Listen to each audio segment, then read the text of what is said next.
fans, do you want to win your share of $100,000? Simply enter the houseofboxing.com Fight Night Prediction Challenge.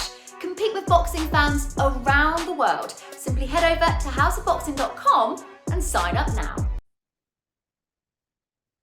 This is Lewis Hart for Boxing Social in association with Empire Fight Store and William Hill. Delighted as always to be joined with Dan Rafael.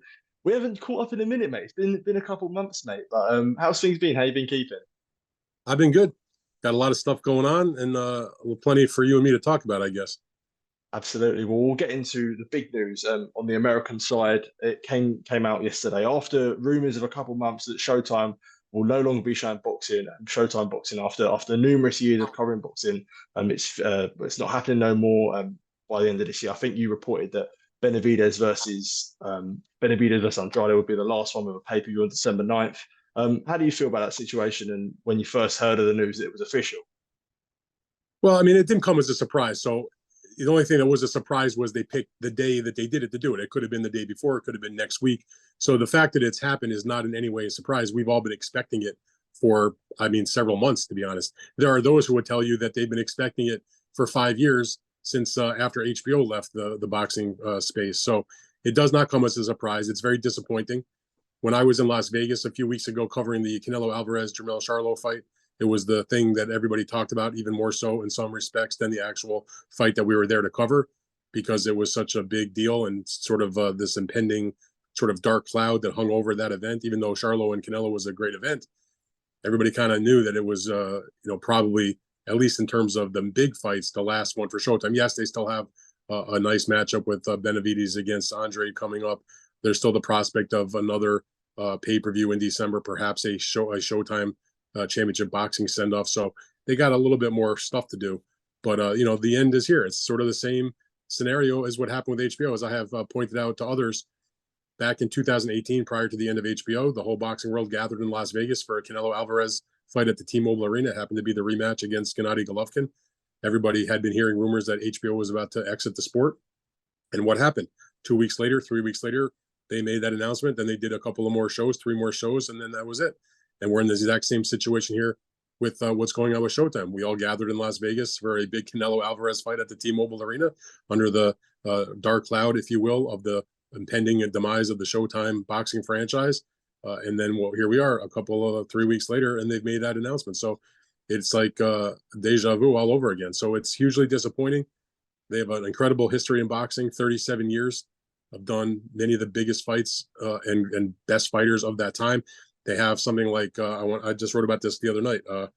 4 of the 5 top selling pay-per-views of all time, and they have had pretty much in the 37-year span, virtually every single major fighter that you could think of at one time or another has boxed on Showtime. There's a few exceptions. For example, Oscar De La Hoya's never had a boxing match on Showtime. All of his major fights were HBO or HBO pay-per-view. His promotion company, Golden Boy Promotions, put on a ton of fights on Showtime through the years. But most, if you were a big fighter, a big name, at some time or another, you probably boxed on HBO or Showtime at one time or another in your career. And that is the fact that now both of those entities are going to be out of the boxing business. To me, as a fan, it's like traumatic.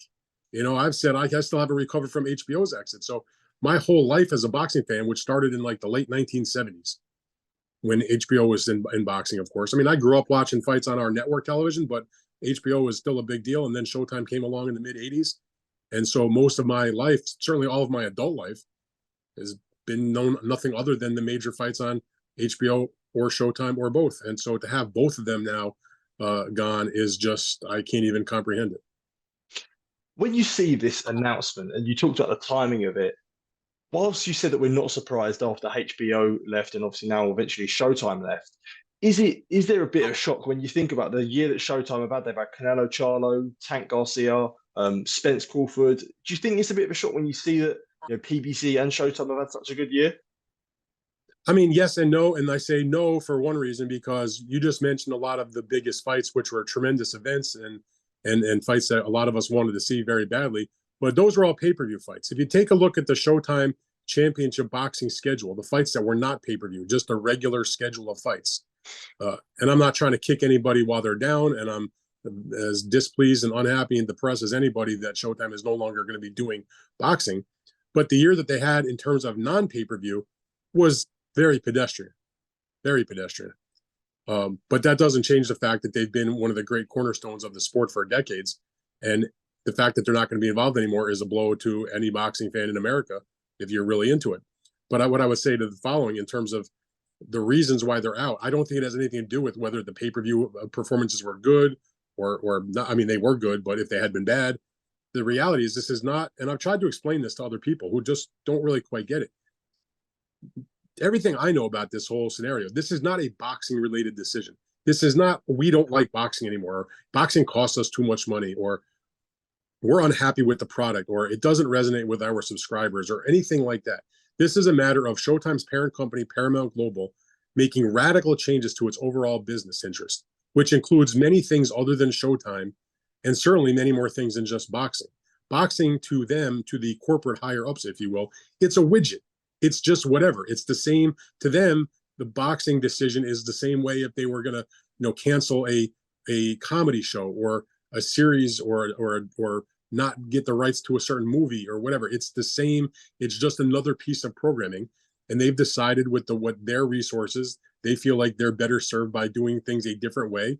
They are migrating all of their Showtime things that are going to survive to their streaming service. At some point, I don't know when this will happen, but in the not too distant future, Showtime as a property, as a name, as a brand will cease to exist. I may still get the channel on my cable system or my satellite dish or my device or whatever, but it probably won't be called Showtime anymore. That's the first thing. And it's just a matter of them tearing down this entire company and making all kinds of changes. And boxing is just one of those things.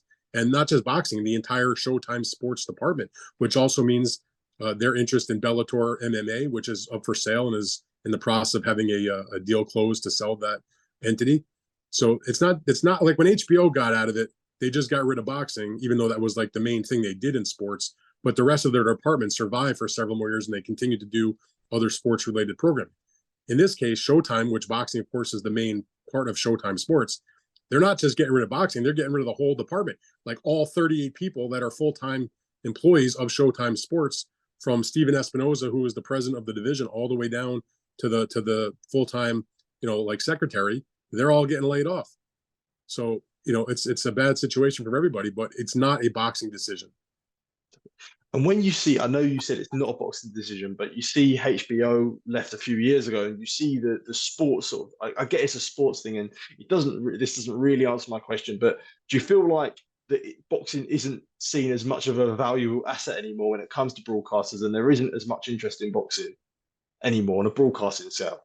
I mean, I guess to some degree, yes, there's less, obviously, but I think a lot of things now that people watched on television have now moved to streaming in large measure. Even the NFL, which is number one, at least here in the United States, even they have one of their broadcast packages now available only on streaming. That was like unthinkable not that long ago. But they see that's the future. That's the bottom line. That the cable and satellite distribution is not. It's not increasing. I mean, I suppose it's going to always be around. There are still tens of millions of people that get their sports programming and their entertainment programming through normal cable or through a satellite dish. But streaming has become, a really big deal. So now, if you remove Showtime from the equation, there's basically no main television broadcaster on linear television that's still heavily involved in boxing, other than the ESPN folks who have their contract with Top Rank. And even those events are simulcast on ESPN Plus, and they also have events that are only available on ESPN Plus. Now, I'm sure we'll talk about the whole situation with Boxer.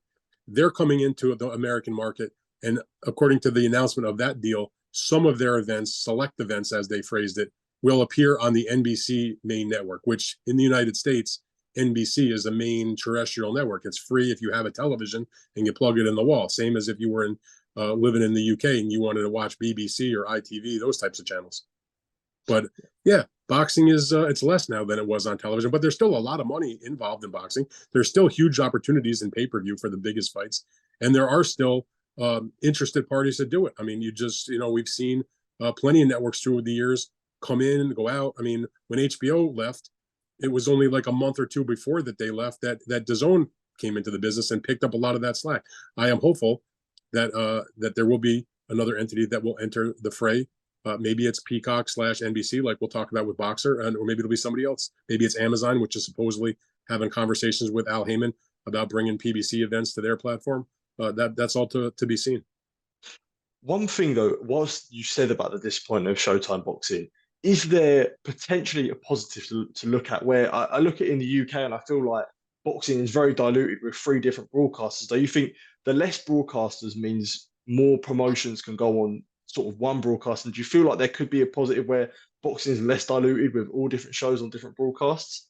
I don't look at it like that, because when I was growing up watching boxing, you had boxing on the 3 major networks. Sometimes you could pop on your TV on a Saturday or a Sunday afternoon.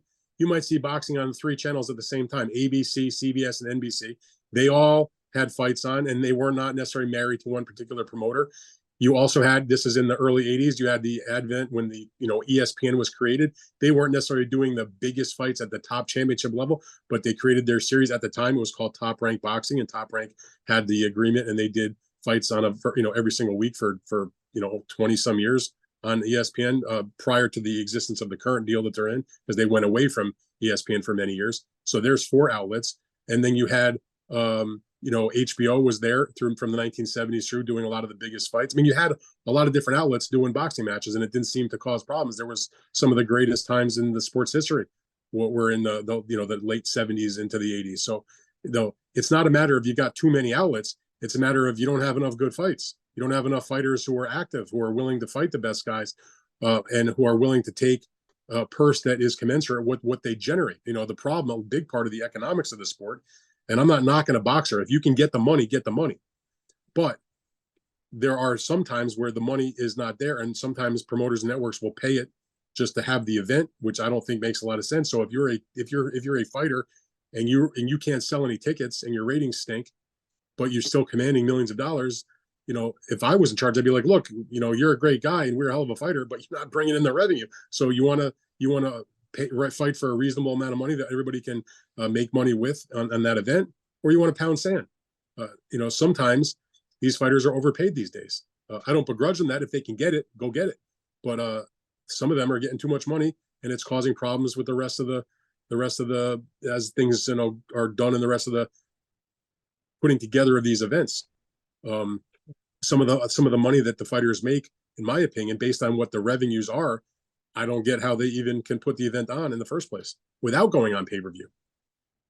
And you look at PBC now that they're going to look at different broadcasters. One of them was DAZN. We know that the friction between Matchroom and PBC, and PBC, I know they work together for Tank Garcia, but PBC and Golden Boy. If PBC did go over to DAZN, do you feel like this now has the opportunity for you saying about big fights and potential everyone working together? I mean, if they're all on the same platform, the answer is obviously yes. They'd probably have a much better chance of making the matches that would pit fighters from each individual entity against each other. That's why we have lots of conversation, for example, about a potential fight in the new year between Jaime Munguia and Edgar Berlanga. Edgar Berlanga, of course, is with Matchroom, and Jaime Munguia is with Golden Boy, but they're both on DAZN, and that's the common denominator. And it makes putting that fight together, I'm not going to say it's easy, but it's certainly a lot easier than it was to put together, say, like Tank Davis and Ryan Garcia were fighting on separate broadcasters. That said, I do not believe that PBC will wind up on DAZN. Is it possible? Anything is possible, but everything I have heard is that ain't happening. And I hope they find another outlet. DAZN has plenty of boxing, and I'd like to see another entity involved and not just dependent on DAZN, because at any moment, if DAZN's owner, who's one of the richest men in the world, decides he's tired of losing money on DAZN, he can pull the plug at any moment, and there goes boxing. So we got to. I hope it does get spread around. Well, we'll stick on the topic of broadcasters, as you mentioned there about Boxer. They've branched out now with a US broadcaster. That's something you've always talked about, that you said that they needed broadcaster in the US. They've now with NBC, with Peacock. As I said, I'm sure you're happy with the news, and it's positive for the spread of boxing, as we're talking about. Absolutely. I mean, I'm thrilled about it. I mean, if there's a negative, it's a short-term negative, and that's that the Buatsi Aziz fight, which was postponed this week because of the injury that Aziz suffered, which was the main event of the Boxer card, that was supposed to be on Peacock as the main event of their first card of the deal that they announced during the week. They'll still stream the undercard because it's still going to go forward, but it certainly loses obviously the most notable fight on the show. but in the long run, it's definitely a good thing. I mean, one thing that it doesn't actually surprise me, and I've had plenty of back and forth with Ben Shalom from Boxer over the last, pretty much couple of years since they've been in the business, that they needed to get a more stable American broadcaster, because a lot of the match, not match, but a lot of the Boxer cards, when they would they wouldn't have any American broadcaster. If they did have an American broadcaster, occasionally you'd see one of their events picked up and a deal made between them and Top Rank to bring it to ESPN Plus, like they did, for example, with one of the Smith Eubank fights. Then there was also on DAZN, for example, they made a deal for one of the other, I forget if it was the first fight or the second fight, but for Smith and Eubank, and maybe one or two other shows over the last few years. But they didn't have a regular outlet. And when they didn't have that, sometimes on a few days' notice, those fights would wind up on the fight app. And you would never know about it until the last minute. They were, pay-per-view fights, so they'd cost you not a lot of money, but $10, $15, whatever. Occasionally it'd be on their ESPN, their Fight Plus app, which if you subscribe, for like their Fight Plus, it's like $7 or $8 a month. You get certain shows also. But that's not the way to run a business if you want to have real viewership in America. Peacock, which is the NBC streaming platform, is one of the biggest streaming services in the country. And the reason why it doesn't totally shock me is because Sky Sports, which has an exclusive deal with Boxer for the UK, is owned by Comcast. Peacock and NBC are owned by Comcast. So there is some sort of corporate relationship there. So it does make sense that Peacock will pick up these events and simulcast essentially the Sky broadcast rather than like their international, which has like gaps between the fights and you looking at an arena without hearing the features or hearing their commentary. It's not the best way to watch their shows. Now you'll see the full, whatever you see in your place in the UK, we'll see here in America.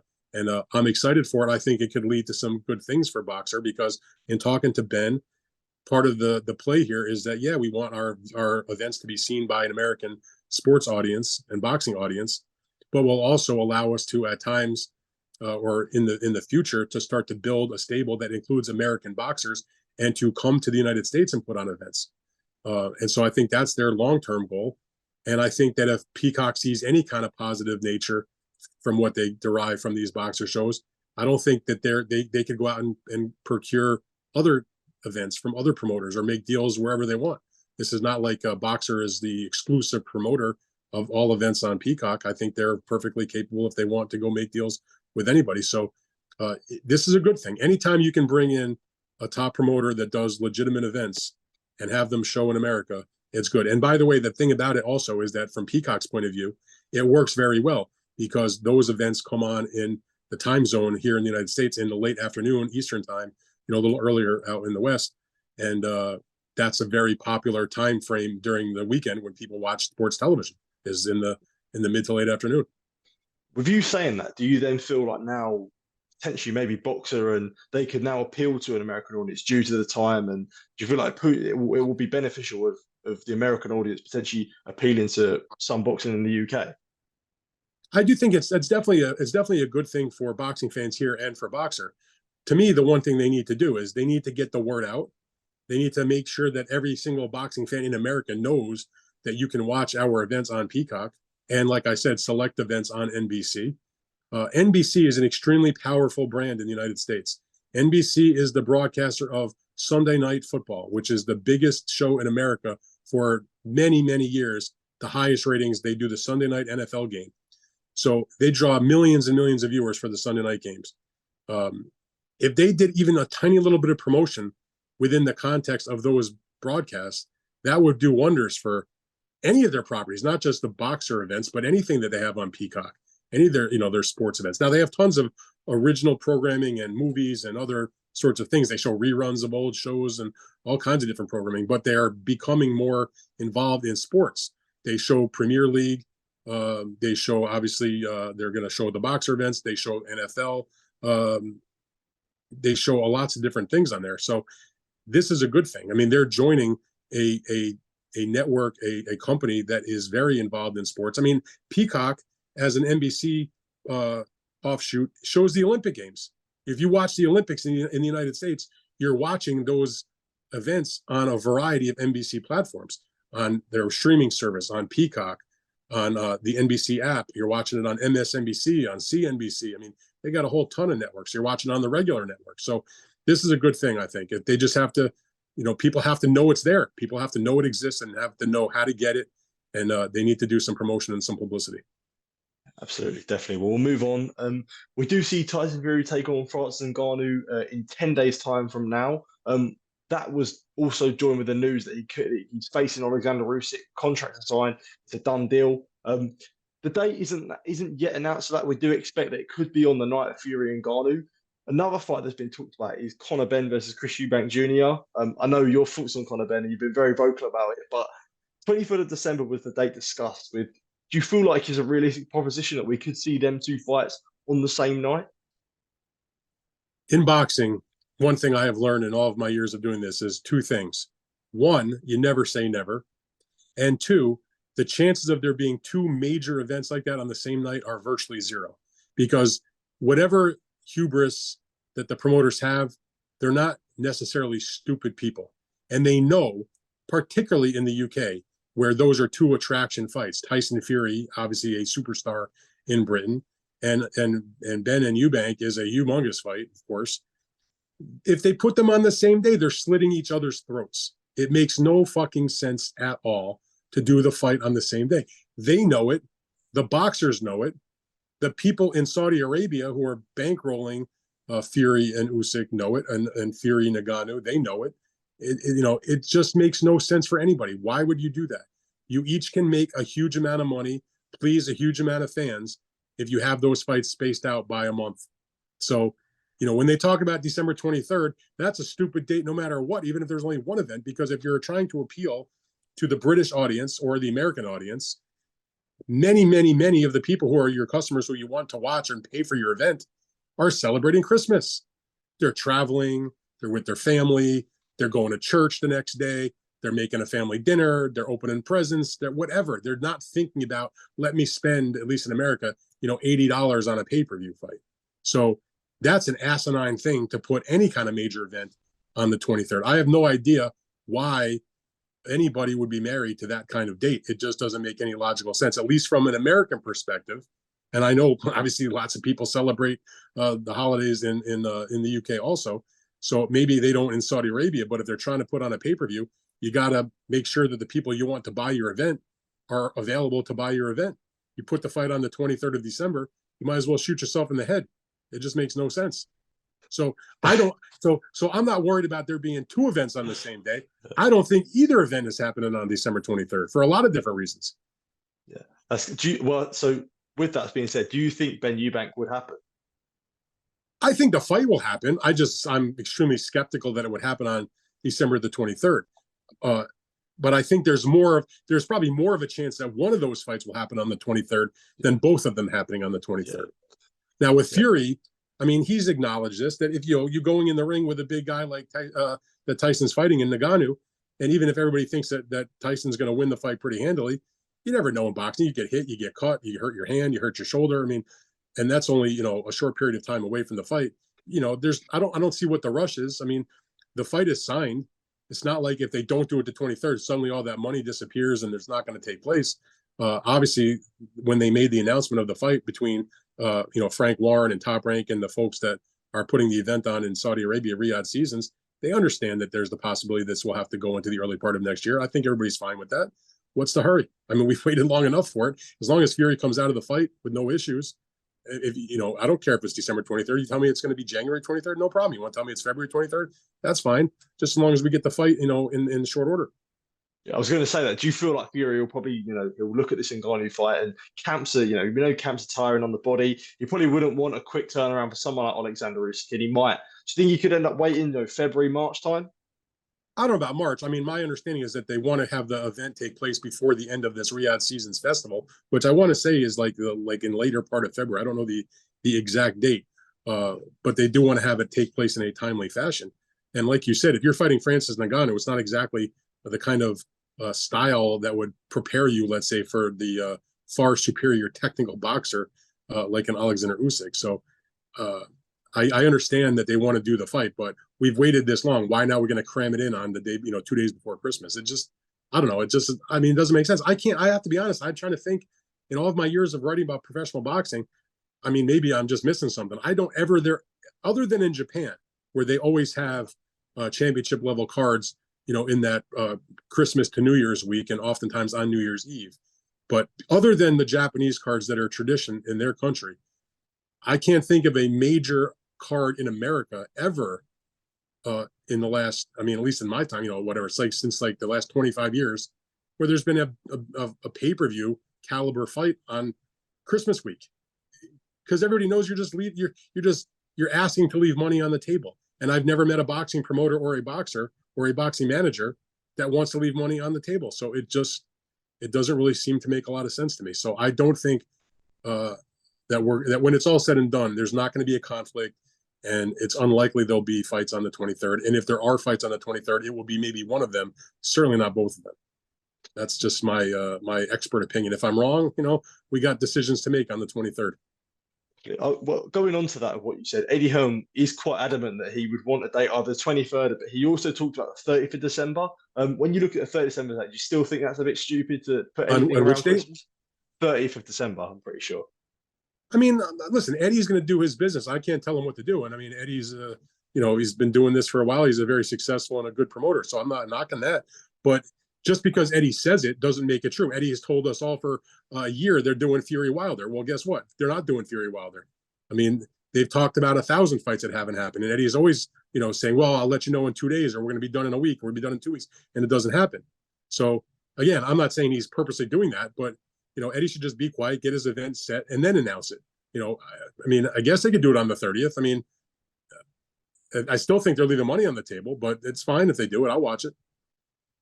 Absolutely. Well, we'll talk about a fight that is happening. They kicked off with a fiery press conference yesterday. Regis Prograis defends his WBC super lightweight title against the undisputed lightweight champion moving up, Devin Haney. What did you make of the press conference yesterday? Quite a heated one between all people on the panel. Funny you say that, because I didn't watch it live, but I did watch it after the fact, and I had to fast forward through all the bullshit from. I didn't even know who he was. I mean, I certainly know who Regis is. I know who Devin is. I know that Eddie was up there. I know who he is. I certainly know Bill Haney, Devin's father. And then they had this other lunatic sitting next to Regis, S&C coach, screaming and yelling and cursing. Like, I'm like, who the heck are you? Who are you? And which was the same thing that Bill Haney was saying. Like, who are you? As I come to find out, because they never introduced him by name, and I couldn't read the little placard in front of his, his chair. So it was, and I forget the guy's name now, but apparently it was Regis Prograis' strength and conditioning coach. Yeah, he was S&C coach. Yeah, exactly. His trainer, for whatever reason, was not able to be there for, maybe had some other situation, had a travel problem or whatever. So the guy is ranting and raving like a lunatic, and so I was totally turned off by it.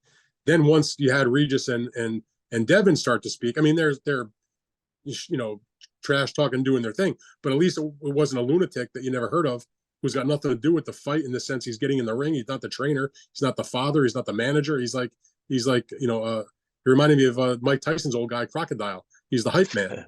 And he didn't do a very good job of being a hype man, because I wanted to turn the damn thing off after a few minutes. But in terms of the rest of it, look, Regis Prograis is confident in his punching power. It's a fight that he wanted. He says that the only reason that Devin Haney wanted this fight was because he knows he didn't look very good when he defended his title in the summer against Zarria, where he looked very pedestrian, and he was lucky to get out of there with a split decision win. And Bill Haney was ringside for that fight. And his perspective is, the only reason you're willing to fight me now is because I didn't look great in that fight. So in his mind, he's like, I'm glad I didn't look great, because now I got this fight and I'm gonna knock your ass out. And Devin Haney is like, I don't know what you're talking about. This is the fight I've wanted at 140. I've been calling you out since even before you fought Zarria. And this is the fight that I've wanted the opportunity to have, and to become a champion in 2 different weight classes. And I'm gonna beat your ass, basically. And there was a whole conversation about, well, it's supposedly the conventional wisdom, if you will, is the skill and the technique and the speed of a Devin Haney against the aggression and the punching power of Regis Prograis, which, on the surface of it, yeah, I mean, you can see that being those divergent kind of styles. And Prograis' point of view is, look, I'm definitely a big puncher, but you know what? I've got skills too, and I'm going to show them. So I think it's a fascinating fight. I'm very interested in it. I'm happy that they're doing it. I don't love that it's in America anyway. It's going to be on pay-per-view, because there's so much of a glut of pay-per-view. The rest of the world will get it as part of their regular DAZN package. So good for everybody else except for us Americans. We're getting the short end of the stick on this one. But that said, it's a It's a worthy fight. It's a good fight. It's an interesting fight. It's a meaningful fight. They both have interesting personalities. I'm looking forward to lining up some interviews with those guys ahead of their fight to talk about all that stuff that we're just mentioning. And may the best man win. What do you feel like Devin Haney shut a lot of people up after? You think 2021, 2022 was getting a lot of stick for people saying email champ, this and that. But you look at the last 5 fights, you know, Prograis, Lomachenko, Kambosos twice, and then Jojo Diaz before. Do you feel like he's silenced a lot of doubters with his most recent form last year and especially this year as well? I mean, I would hope so. I never bought that email champion nonsense because it wasn't his fault. He was ready and willing to go as the mandatory and the interim champion to fight Lomachenko. And I don't think Lomachenko ducked him at that time. He just took a much more profitable enterprise to go and defend against or make a unification against Teofimo Lopez, which was worth a lot more money. It was a much easier fight to make because they were both with the same promoter. It was a fight that the network ESPN wanted. It was a fight that both fighters wanted, that the promoter was happy to do. So Devin was elevated to the full champion by the WBC because Lomachenko asked for and received the franchise title. So I always felt like Devin Haney was getting the misplaced ire of fans because it was not his fault, and he was willing to fight the guy. It wasn't like he just wanted to get an elevated status. He wanted to fight the champion, and I think he proved his point because not only did he end up making 7 defenses, he ended up becoming the undisputed champion, doing so on the road in Australia, doing so in the rematch in Australia once again, and then finally after the time of not getting the opportunity to fight Lomachenko, he gave Lomachenko the opportunity and he beat him. Now it was close. A lot of people think he lost. It was a draw, whatever. But at the end of the day, it was close enough where absolutely you can see Devin Haney was a worthwhile winner. He proved his point. He did a great job in that fight. And he moves on and takes on this fight now against Regis Prograis, moving up to the next weight class. So I think that Devin Haney, I hope he silenced some of the haters. I've never been one of them. I've always been a big Devin Haney guy. I think he's a tremendous talent. And has, I think, underrated power. Maybe I'm biased because I was ringside when he knocked out Antonio Moran in one of the most hellacious knockouts I've ever seen in person, like 5 feet in front of me that night. I called it the knockout of the year. Devin is a very, very outstanding boxer. Regis Prograis is an excellent puncher. It shapes up like a good fight. And how can anybody complain when all these other guys dance around each other and won't fight the best guys? You've got a few guys in the sport that will be like, yeah, who's the next man up? Let me have him. So like you mentioned, he did fight the guys necessary at lightweight. He did go on the road twice against Kambosos. He did fight Lomachenko. You know, he has had some quality matchups, and now he's not screwing around. He's not going to 140 and like, let me have a test fight. Let me get my feet wet. Let me fight like a second-tier contender just to see how I feel, grab a quick, easy payday.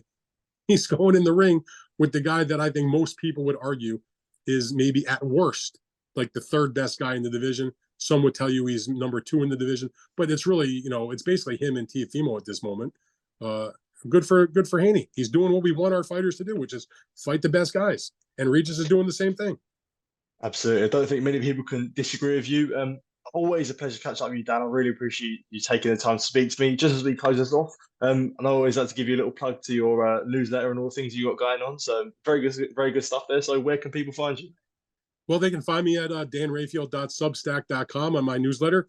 You punch your email in, you get it sent right to your email. You can sign up for a phone alert if you download the Substack app, which is phenomenal because not just the Rayfield newsletter, you can find newsletters on pretty much any topic you're interested in, sports or otherwise. And, you know, it's a labor of love, and I offer a paid plan for folks if they want to help the cause. But I enjoy it very much, and I'm happy to always be on with you. I appreciate it. No problem at all, Dan. Always a pleasure to catch up with you, and I'm sure we'll be catching up soon, mate. Thank you, mate. Cheers.